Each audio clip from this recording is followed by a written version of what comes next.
A Bully Vanquished. In the small town of Crestwood, rumors about the old lady, Dorothy Williams, circulated among the teenagers. It was said that she would shoot anyone who dared set foot on her property. Dorothy had worked as a cleaning lady for years, and the kids would often jump the fence behind the church and run down the hill to avoid her wrath. However, curiosity got the better of them when they heard that Dorothy had passed away with no relatives. A week had gone by before her body was discovered, and the news piqued the teenagers' interest. Strauss, Adin, Becca Embry, and Dana Peak, now in their teenage years, were intrigued by the mysteries hidden within Dorothy's house. They decided to explore her home, fueled by a mix of fear and curiosity. As they ventured inside, they discovered a secret room tucked away in the corner. The room was filled with an array of peculiar objects and artifacts, revealing Dorothy's interest in witchcraft. Shrines dedicated to 19 town members caught the teenagers' attention. Each shrine represented a person who had met an untimely demise after Dorothy's retirement. It sent shivers down their spines, and they couldn't help but suspect that Dorothy had used spells to bring about their deaths.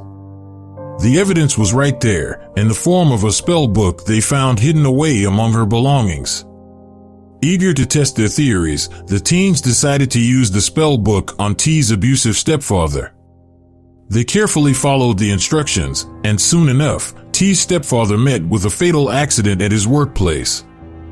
It was an eerie coincidence, but the teenagers were convinced that the spell had worked.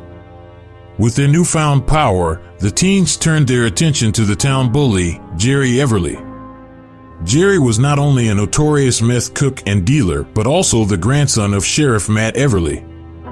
This connection shielded him from facing the consequences of his actions, and he reveled in his ability to intimidate and threaten the townspeople. Determined to rid their town of Jerry's tyranny, the teenagers formulated a plan. They had to gather the necessary ingredients for a spell from the secret room in Dorothy's house. Sneaking into Jerry's residence under the cover of darkness, they searched for the required components, all the while evading the watchful eyes of the sheriff. The task was fraught with danger, as Jerry's house was a stronghold for his criminal activities. The teenagers, fueled by their desire to protect the town, pressed on. They meticulously collected the ingredients, wary of making any noise that might alert Jerry or his associates. As they made their way back to the secret room, they felt a mix of excitement and trepidation. They were about to embark on a dangerous path, harnessing a power they barely understood. The spell they had prepared would be their ultimate weapon against Jerry, the oppressor who had eluded justice for far too long. With the ingredients in hand, they returned to Dorothy's secret room, lit candles, and chanted the incantation from the spell book. A surge of energy filled the room, and they hoped that their actions would bring an end to Jerry's reign of terror. Little did they know that their magic had consequences beyond their control. The spell's power was unleashed, and Jerry's fate was sealed. News quickly spread throughout the town of his demise, but the cause of his death remained a mystery to all but the 4 teenagers who had orchestrated it.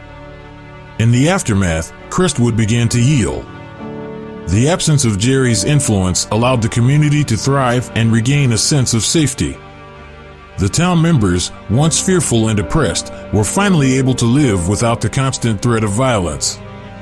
However, the teenagers couldn't shake the weight of their actions. Despite their intentions to rid Crestwood of evil, they grappled with the moral implications of their use of magic. They were left wondering if they had truly done the right thing or if they had become something they despised in the process. As time passed, the teens made a pact to keep the secret of their involvement hidden from the rest of the world.